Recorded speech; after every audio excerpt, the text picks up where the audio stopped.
Hey everybody, this is my first video in a long time and I just wanted to put something on here. Basically, I hate the technical side of doing YouTube, like videography, lighting, editing. It is like one of my least favorite things, and I think I just got sick of it and therefore just quit. It wasn't worth it to me. But I do love making content, and that's why I'm back. This is the latter part of that. The former is why I disappeared. So I am a low energy person, as you probably can tell from my videos, but so I'm very loath to use what energy I have on things like the mechanics of taking the videos. I'm looking at my laptop for my notes, which is I was going to try to review my notes better, but so I would have a more polished presentation, but I've kind of decided, screw being polished, that's not me. It's a front anyway, and I'm never going to do anything if it has to be a certain way. So I really don't even like social media, but it seems to me that it's one of the main and best ways to connect with people. One of them, I should say. So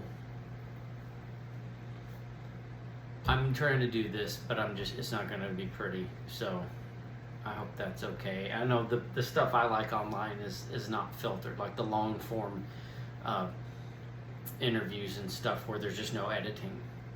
And I mean, yeah, they have good lighting and setups and stuff, but whatever, that's not why I watch it. It's because of the content. So I like to talk about things. I think I have important things to talk about, and sometimes I drive the people around me nuts talking about them, so I think this is a good way to do it. And plus, it's just a good way to connect with other people and to spread information that I think is valuable, and to get information from others. So I didn't look at the date of my last video, but basically I know it's been months. I have not been not doing anything, or everything's actually been very good, which is probably part of the reason I haven't posted. One thing I want to throw in here is one of the challenges I have technically is my phone can't handle long video, like making long videos or something. Like it says I don't have space, but I do have space. I don't understand. Somebody sent me some software thing they said I should use, but I don't even want to deal with it. So I'm going to try to keep this to like 13 minutes, I think, or something, because that seems to be sometimes unacceptable. Like other times it's not. I don't understand, and I don't care enough to try to understand. So I've been doing stuff. I've kind of had a renaissance almost of sorts in my life in the last couple months specifically. And so is my family in many ways. Just to cut to the chase, we're involved with a new church that's a lot different than anything I ever thought I'd be in, that we'd all be in. And I'm involved with it's a band and kind of a ministry outside of that I didn't expect. That came out of the blue, and I'm taking music lessons, which you've probably seen a little bit of that with a guy that is just an amazing person, and I just can't believe I have gotten to work with them. So those are kind of the three main areas where things have been going on. This ministry thing I've been involved with is called The Den, and it's basically, the best way I can describe it is an evangelistic public worship. It's a worship band, I guess I'd call it, but we're playing in a secular place. I was gonna say places, but we're only been at one place, but I'm sure that could change. And it's a family fun center, but the guy whose brainchild this is, or who leads it all up, is he wants it to be basically worship brought to the people, to the non-religious, out that are out and about in the world, and they're all great musicians. They're great Christians. The guy that's in charge of it, actually, I used to play with in a church probably 30 years ago at this point or more, and he just called me out of the blue. He got my number. It turned out he was looking for a bass player. He hadn't even been living in this area. He moved back, and he was looking for a bass player, and he'd gone through some people, and he remembered me, and so he's written a lot of songs in the last 30 years and done a lot of stuff, and he's got people on the band that are great musicians. They're all, I'm lucky to be playing with them. They're all high level, and now we're talking about collaborating, trying to make some original stuff even, and more importantly, they're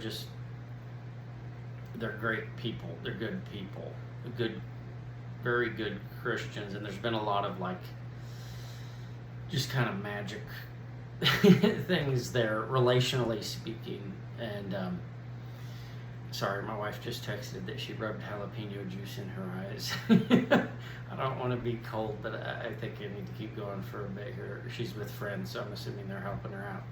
I'm videoing on a phone, so I saw that pop up. But anyway, I don't want to go too much into depth here. We're also in this new church, and it's the faith is the Holy Catholic Anglican Rite, and it is, I'd never even known it existed. It's basically almost like halfway between Catholicism and Protestantism, but it's definitely Catholic High Church. If you don't know what that means, look up High Church.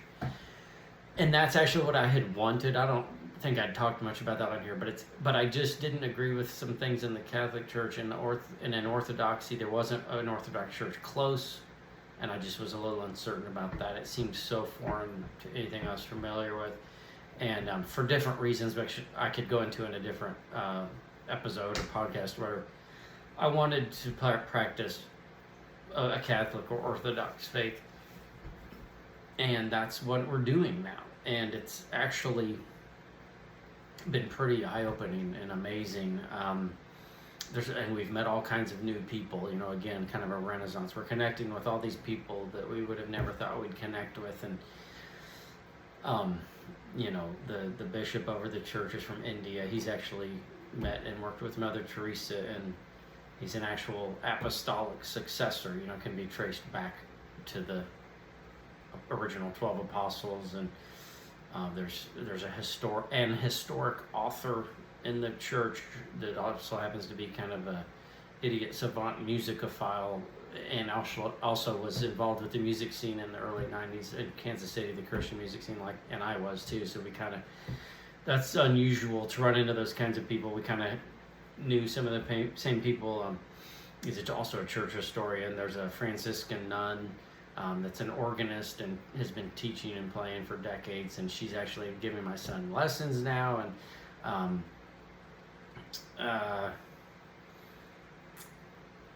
what am I going to say? There's another guy there that's just like basically our modern day Paul Bunyan. Very interesting people, mix of people, all kinds of people. And then I've gotten to be involved with helping as a acolyte in training, I guess, in the church. They asked me to do that, and never thought I'd be doing all this. And they're even talking about asking if I should consider maybe attending seminary, which is something I've always kind of thought of off and on over the years. But anyway, very interesting. The guy that's been mentoring me musically is just a world-class musician, probably the best musician one of the best musicians I've heard, even on recordings. He's that level. He's unbelievable. He played for personally for he's from Iraq. He played personally for Saddam Hussein, and he's recorded or played with Stevie Wonder and Lindsey Sterling, and he's just basically living a quiet life now. He's decided that's what he wants, and so it's kind of just serendipitous that I've ended up getting to be involved with him. You know, he could be playing anywhere he wanted, and and with whomever he wanted. So that's been a big thing for me to be able to work with him. He's also a very gifted businessman, and he actually is actually involved in a ministry to Muslims because he's a former Muslim, and so anyway, just all kinds of things, growth, new connections, new opportunities, and I'm not necessarily making money, but I'm certainly richer in friends and experiences and meaningful connections, and I believe I am working on my portfolio like I've talked about in previous videos. I'm still a believer in that type of career for me, especially because I just don't fit in the mold of corporate, the corporate world, and I believe I'm working on building my production capability rather than someone else's, and production capability. I heard what's his name, the SpaceX guy, Elon Musk, was talking. I saw an interview with him. He's talking about he saw wealth not as the money or the assets, but as the ability to provide goods and services. And I feel like that's what I'm doing. I'm working on my ability to provide, to offer something in the areas that I feel called to and gifted in, and I think I'm still working on that, and I think I'm still building that, and I think that's going to increase my ability to provide and produce things in the long run. So I've grown in all the areas that I've intended to grow in, and still am growing. My relationships, my marriage is stronger than ever. We're growing closer to God and to each other. It's just been kind of a miracle. I'm starting to hit the maximum time on the video, but I want to just start doing more of this, like I said, down and dirty kind of. I'm not going to worry so much about the setup, the lighting, and being professional.